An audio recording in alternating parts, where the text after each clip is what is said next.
반갑습니다. 먼저 하나님께 제가 이렇게 강대상에 서서 하나님의 말씀과 한자의 설교에 대해서 말씀을 드릴 수 있도록 하나님께 감사드리고요. 또 이 목사님들, 사실 제가 탄자니아에서는 우리 주로 마음 목사님하고 이제 주로 카톡으로 선교사역에서 주로 왔는데 제 얼굴은 처음 뵙고 왔습니다. 근데 우리 이훈면 목사님은 제가 12년 전에 시애틀에 저희 장인어른 돌아가셨을 때 그때 됐었어요. 그때 찬식이 있어가지고 막 돌아주셨는데, 그래서 사실은 하나님께서 또 언젠가는 다 2년 주시고 그 만남이 상당히 좋았습니다. 그래서 제가 말씀 증거하기 전에 제가 동영상 준비한 게 있어요. 7분 정도 되고 한번 먼저 보시고 제가 말씀할게요.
사실 저희가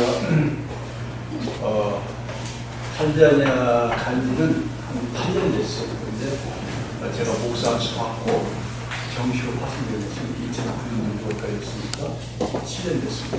그래서 만 7년 만에 아프리카 탄자니아 최남단, 송리아와 음중교가 최남단이 있어요. 그래서 그 수도에서부터 약 3km 되는데 거기 교회와 선교사 지원이 세워졌습니다. 저희가 금년 말까지 다 완공해서 내년에 저희가 유치원을 개원할 계획입니다. 그리고 이제 내년부터는 제가 대학을 세우려고 준비를 하려고. 그래서 오기 전에 그 대학 설립을 보고왔는데, 그래서 원래 제 소명은 대학 설립이었습니다. 그런데 제가 탄자니아에서 앞으로 선교를 하기 위해서는 그 선교센터를 세우게 돼서 일단 선교센터를 세우게 됐습니다. 사실 제가 그 탄자니아에 가게 된 것은 사실 예수님의 사랑 때문이었어요. 우리 그리스도인들은 모두가 예수님으로부터 제사함 받고 또 사랑받는 자지만은 특별히 이제 저 같은 경우는 예수님의 그 사랑을 나누기 위해서 사실은 탄자니아에 갔던 겁니다. 그래서 오늘 그 사도 바울의 말씀처럼 로마서 13장 8절 10절까지 사랑은 율법의 완성이라고 말씀하고 있습니다. 근데 제가 예수님을 정말 극주로 만나게 된 것은 한 14년 전이었어요. 2002년도에.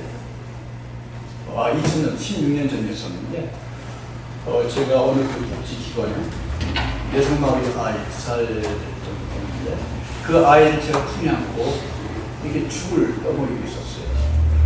근데 아이가 죽을 뱉었다, 또 먹었다.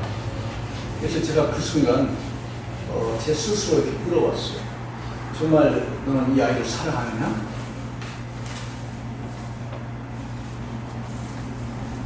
그래서 혹시 동정심에 의해서 이 아이를 제가 이렇게 봉사활동을 하고 있는 겁니까? 근데 아이는 진심으로 사랑하는 것일까?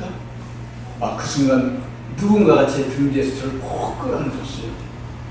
갑자기 뜨거운 사랑의 물이 등 뒤에서 쏟아져 들어오기 시작하는데 그 뜨거운 사랑의 물이 아이한테 쏟아져 들어가는 것이.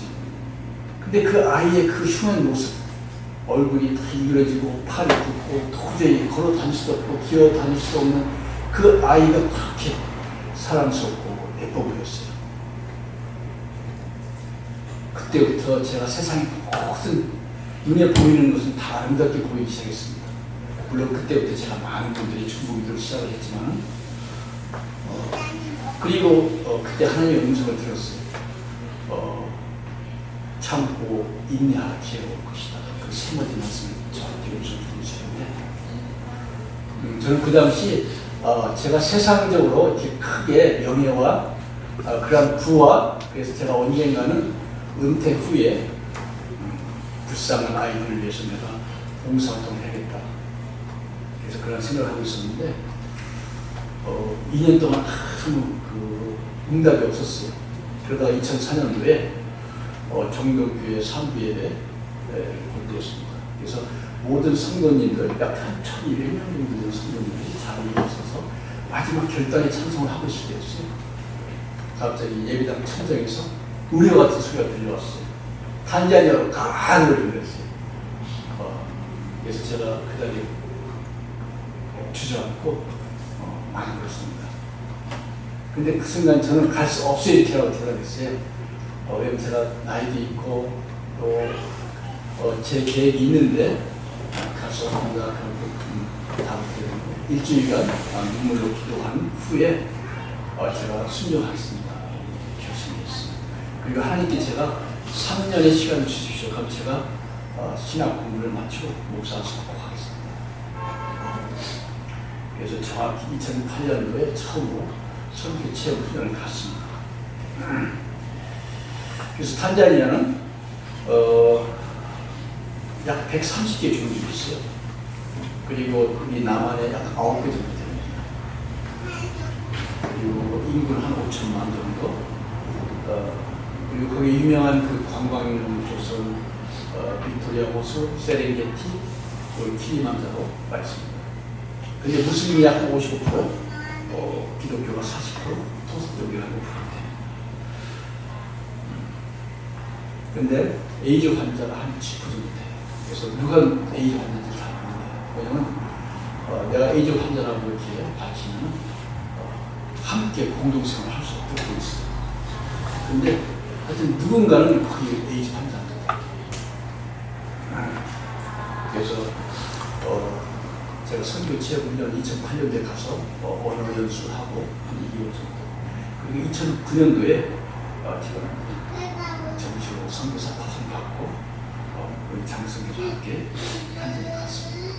근데 그 전에는 사실 정동에 파송을 못 받았어요. 왜냐하면 정동에서 그때 세네갈 선교를 하고 있었기 때문에 그래서 우여곡절 끝에 저희가 파송을 갔습니다. 저희가 사역하고 있는 곳은 국제공항에서 약 1000km 떨어진 송비아 그리고 은빈가 저희가 두 곳에 선교 사역을 하고 있었어요. 그래서 송비아에서는 저희가 교회를 건축하기 전에는 그 지역에 무슬림이 상당히 많아요. 그래서 화수목 저희가 아이들 학습 지원을 하고 그 다음에 주일날은 토요일 일요일은 저희가 거기서 100km 정도 떨어진 은빈가라는 그러한 마을에 가서 아이들 학습 지원하고 토요일날 그리고 일요일날은 저희가 예배를 함께 드렸습니다. 근데 사실 저희가 송비아에 간 이유는 저희가 처음 부임 일은 도도마였어요. 어떤 성배 그 선교사님이 도도마에서 신학원을 좀 운영했으면 좋겠다 생각했는데 사실 언어가 안 됐습니다. 그래서 제가 도도마로 처음 부임하자마자 교회 개척을 했어요. 그리고 유치원을 운영을 하고 근데 언어가 안 되다 보니까 도저히 설교도 안 되고 그래서 모로고로라는 그러니까 국제공항에서 한 3시간 정도 거리 차로 3시간 정도 거리 모로고로에서 제가 언어 연수를 한 2년 했습니다. 근데 제가 새벽에 기도하는 가운데 성령님의 음성이 들렸어요. 웨슬리 미션 탄자니아라는 선교단체를 설명하는 음성이 들렸어요. 그래서 제가 바로 웨슬리 미션 탄자니아 선교단체를 제가 준비해서 탄자니아 내무부에 제가 신청했습니다. 근데 그 당시 한 6개월이면 설립할 수 있다라는 그런 응답을 받았는데 그 내무부에서부터 그런데 저희가 1년이 지나고 2년이 지나고 거의 2년 7개월까지 선교단체 허가가 안 났어요. 물론 나중에 안 이야기지만 우리로 말하면 국가안전기획원 그러니까 중앙정보부에서 사실은 저희 선교단체 설립을 막았던 거예요. 거의 대부분 장관급들이 거의 무슬림입니다. 그리고 저희가 선교단체 하나 신청했을 때도 대통령부터 거의가 무슬림이었어요. 그때 이제 마침 제가 금식기도 21일을 했어요. 2013년, 12년도에 21일 금식기도를 했는데 금식기도 끝나고 성령님께서 제게 지혜를 주셨어요. 그래서 탄자니아의 그 기독교인 국회의원을 만나라는 그런 메시지를 주셨어요. 제가 탄자니아 떠나기 전에 사랑의 교회 장로님이 제게 탄자니아에 기독교 국회의원이 있는데 한번 가서 만나고 근데 제가 그걸 깜빡 잊고 있었어요. 깜빡 잊고 있다가 20일이 금식기도 끝나고 그 생각이 났던 겁니다.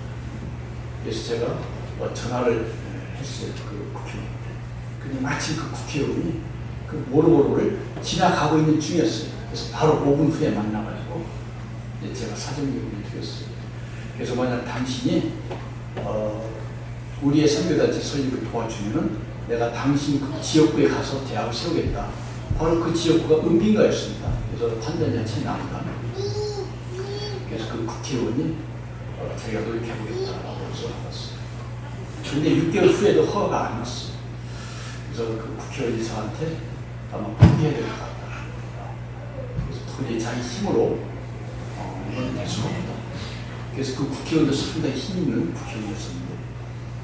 그래서 저희가 이제 2012년 12월 달에 제가 하나님께 기도하면서 저희 돌아가겠습니다라고 말씀을 드렸어요. 그래서 저희가 10월 말 돌아가겠습니다. 2012년도에 그리고 항공 티켓도 다 변경해놓고, 그리고 저희가 사용하던 짐을 다 물건들을 주위 선교사님들에게 나눠주기로 다 약속하고, 그리고 10월 말에 저희가 이제 한국으로 돌아오려고 그렇게 생각하고 있었는데 10월 15일날 네모에서 연락이 왔어요. 허가가 났다고. 그래서 저희가 이제 그 허가를 받고 정말 제가 탄자니아를 개원하고 약속한 대로 2013년 3월달에 제가 송비하고 이사를 갔습니다. 그래서 처음에는 은빈가에서 사역을 시작하려다가 여의치 못했어요. 왜냐하면 첫째 저희가 살 곳이 없었어요. 살만한 집이 없었던 거예요. 그리고 저희가 이제 부지를 매입하는 과정에서 은빈가 군수하고 좀 여러 가지 좀 문제가 있었어요. 그래서 결국 은빈가에서 사역을 못하고 이제 송비가에서 시작을 하게 됐습니다. 근데 송비가에서 시작하게 된 것은 저희가 은빈가를 가기 위해서는 그 송비아 마을에 저희가 그 무슬림 지역을 지나가요. 그래서 이렇게 작은 골목을 지나가는데 거기 아이들이 굉장히 많았어요. 그리고 집도 이렇게 탄자니아의 그 도시에 보면 집이 많이 떨어져 있는데 유독 그 지역만 그 가난한 사람들 이 집들이 많이 붙어 있었어요. 그런데 이렇게 은빈가를 갈 때마다 그 주변에 아이들이 많은데 무슬림 아이들이 특히 많았어요. 그래서 늘 제가 운전을 하면서 하나님 아버지, 하나님 뜻이 이곳에 있으면 제가 이곳에 사역을 시작하겠습니다 하고 늘 기도를 했어요. 근데 하나님께서 그곳에 약 900평 정도 마을 한가운데 부지를 마련해 주셨어요. 그래서 저희가 이제 그 땅을 매입을 해서 바로 허가를 받고 그래서 저희가 그 땅을 매입한 지 한 3개월 만에 바로 건축이 시작됐습니다. 그래서 지금 한 2년이 조금 넘었어요. 2년이 넘었는데 그동안 많은 그 시련이 있었어요. 공사도 중단하고 또 어려움이 많았는데 특별히 저희가 가장 어려울 때 이 모티들교회 목사님과 선생님들이 저희를 위해서 기도해 주시고 또한 물질적 후원을 해 주신 게 저희에게 큰 힘이 됐어요. 그 당시 저희가 파송교회가 없었습니다. 상당히 어려웠었는데 그래서 사도 바울은 본문 8절에서 피차 사랑의 빛 외에는 아무 일이지 빛도 치지 말라 남을 사랑하는 자는 율법을 다 이루었느니라 라고 말씀하고 있습니다. 사실 저희가 살고 있는 그 선교센터 주변에는 저희가 다 무슬림입니다. 저희 앞집 빈집은 다 무슬림입니다. 근데 아이들이 굉장히 많이 살고 있어요. 그런데 그 아이들이 결손가정 아이들이 굉장히 많아요. 부모가 없거나 친척집에 맡기는 거예요. 그리고 또 에이즈에 걸린 그 가정이에요. 그래서 사랑받지 못한 아이들이 많이 살고 있어요. 그래서 그 아이들이 아침부터 저희 선교센터에 오고 그래서 대문 앞에 줄기에 서 있어요. 들어오고 싶어서. 왜냐하면 그 지역에는 놀 공간이 없어요. 그 책을 볼 수도 없고. 그래서 유일하게 저희 선교센터가 그 아이들에게 가장 놀기 좋고 책을 볼 수 있고. 그래서 참 좋은 곳이에요. 그래서 아이들이 평소에 한 150명 정도 와요. 그래서 그 아이들이 그곳에 오면은 그 교회 바닥에 앉아서 책 보고. 그래서 저희가 첫 예배 드릴 때 8월 28일 첫 예배 드릴 때 처음 20명이 왔었어요. 그러다가 50명, 80명, 100명, 150명 지금 계속 아이들이 계속 모이고 있어요. 그래서 제 그 소망은 정말 그곳에서 1000명의 아이들, 무슬림의 아이들이 많이 와서 정말 그곳의 아이들이 예수님의 사랑을 알고 그 아이들이 은혜 받는 그런 그 부흥이라 하는 게 제 꿈입니다. 그래서 언젠가는 정말 1000명의 아이들이 그곳에 올 것이다. 그래서 제가 아이들 볼 때마다 정말 아이들을 품에 안아주고 기도를 제가 많이 해줘요. 정말 제가 내성마비 아이를 품에 안았을 때 예수님이 저를 안아주셨듯이 저도 그 아이들을 품에 안고 기도를 많이 해요. 그리고 제가 보내되고 이렇게 손으로 감싸 안고 예수 안고 펜다 싸나를 서울예로 예수 안고 펜다 싸나가 예수님 너를 정말 사랑하신다. 그럼 애들이 반드시 웃어요. 그래서 막 한 줄을 서서 참 이렇게 저한테 기도받고 싶어가지고 근데 그 아이들이 사랑을 받지 못하는 그러한 마음의 상처가 굉장히 많은 아이들이에요. 그래서 저는 참 많은 깨달음을 얻고 있습니다. 정말 저는 예수님이 제 등 뒤에서 저를 꼭 끌어안고 그 사랑의 그 뜨거운 물을 쏟아 부어주실 때 저는 정말 예수님이 저를 굉장히 사랑하고 계시지만 알았어요. 근데 그때만 하더라도 하나님은 예수님 나를 특별히 사랑하시는구나 그렇게만 생각했어요. 근데 탄자니아 가서 예수님 나보다 이 탄자니아 아이들, 결석문가적인 아이들을 더 사랑하시는 걸 제가 깨달았습니다. 그래서 예수님 저를 쓰시기 위해서 저를 이곳에 보내주셨구나. 그래서 사도 바울은 9절 본문에서 가늠하지 말라, 살인하지 말라, 도둑질하지 말라, 탐내지 말라, 그 외에 다른 계명이 있을지라도 내 이웃을 내 자신과 같이 사랑하라 하신 그 말씀 가운데 다 들어가느니라. 또 10절 본문에서 사랑은 이웃에게 악을 행하지 아니하나니 그러므로 사랑은 율법의 완성입니다. 사도 바울은 이웃을 사랑하기 위해서 사랑을 함께 나누기 위해서는 출애굽기에서 얘기하는 출애굽기 20장 17절에서 얘기하는 10계명 가운데 6계명, 7계명, 8계명, 10계명 이 계명을 지켜야 우리가 이웃을 사랑할 수 있다라고 생각합니다.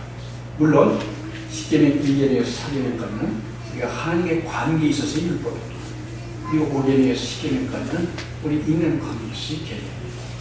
그래서 우리가 1계명과 4계명을 지켜야 그때 하나님을 사랑할 수가 있고 또 5계명에서 10계명을 지킬 때 이웃을 사랑할 수 있다고 얘기하고 있습니다.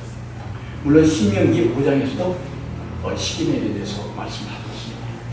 그래서 레위기 19장 18절에서 원수를 갚지 말며 동포를 원망하지 말며 내 이웃을 사랑하며 내 자신과 같이 살아가라 나는 여호와이니라. 원수도 사랑하라고 말씀하고 있습니다. 근데 탄자니아는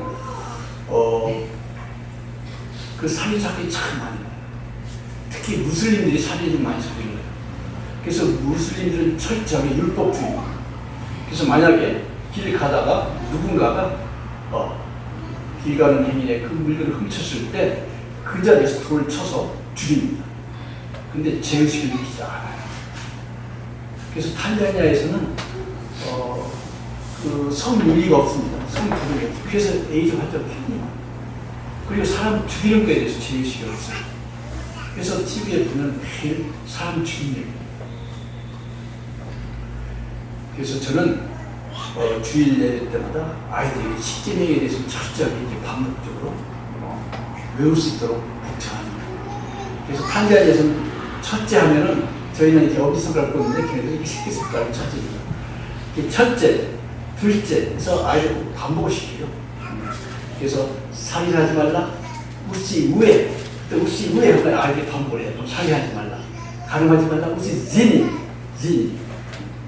우시 입에 도취하지 말라. 그래서 저는 꼭 아이들에게 10계명에 대해서 계속 시키고 있어요. 그래서 예수님은 마태복음 20장 37절 40절에서 예수께서 이르시되 내 마음을 다하고 뜻을 다하여 주 너의 하나님을 사랑하셨으니 이것이 크고 첫째 되는 계명이요 둘째도 그와 같으니 내 이웃을 내 자신과 같이 사랑하셨으니 이 두 계명이 온 율법의 선지자의 강령입니다. 그래서 예수님도 계명을 지킬 때 그래서 예수님은 나의 계명을 지켜야 나를 사랑할 수 있느니라고 말씀하고 계십니다. 사실 우리가 사랑하기 위해서는 우리 자신의 영과 육이 깨끗하고 맑아야 됩니다. 사실 우리 마음에 정말 선한 마음이 있을 때, 사랑의 마음이 싹 때 정말 우리가 사랑을 함께 나눌 수 있는 겁니다. 그러나 우리가 반대로 미움이 있으면 결국 살인까지도 할 수 있는. 그래서 예수님도 많은 병자들을 만날 때마다 측은한 마음, 불쌍한 마음으로 그들을 치유해 주셨습니다. 그래서 우리도 정말 우리 마음 가운데 정말 깨끗하고 거룩한 마음을 가질 때 우리가 함께하는 모든 분들에게 정말 몸과 마음을 치유할 수 있는 그러한 소망을 줄 수가 있는 겁니다. 그래서 저도 탄자니아에 처음 갔을 때, 도도마에 부임했을 때, 교회를 개척했을 때 많은 사람들이 안식을 해줬습니다.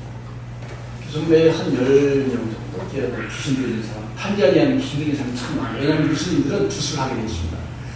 그런데 귀신 들리는 다 교회를 또 옵니다. 그리고 환자들도 많아요. 그래서 제가 올 때마다 기도를 다 해줍니다. 근데 제가 도도마에 첫 교회 개척해서 기도할 때마다 모든 환자들이 치유를 받는 그런 경험을 하고 있습니다. 그래서 저희가 정말 사랑을 함께 나누고 상처 입은 그런 많은 구원받지 못한 사람들의 마음을 치유해주기 위해서는 저희들이 예수님의 사랑의 치유자, 전도사가 되어야 됩니다. 그래서 첫째, 날마다 우리가 예수님 앞에 나아가 깨끗함을 받아야 됩니다. 우리 모두에게는 항상 문제가 있습니다. 영의 문제든 또는 육의 문제든 가정의 문제든 그럴 때마다 우리가 예수님 앞에 나아가서 깨끗함을 받고 그럴 때 예수님 우리를 사랑으로 감싸주십니다. 그래서 우리의 이기적인 사랑이 아니라 예수님 사랑을 품고 세상에 나아갈 때 우리가 사랑의 치유자 역할을 할 수가 있습니다. 또한 우리는 예수님으로부터 정말 사랑이 빚진 자입니다.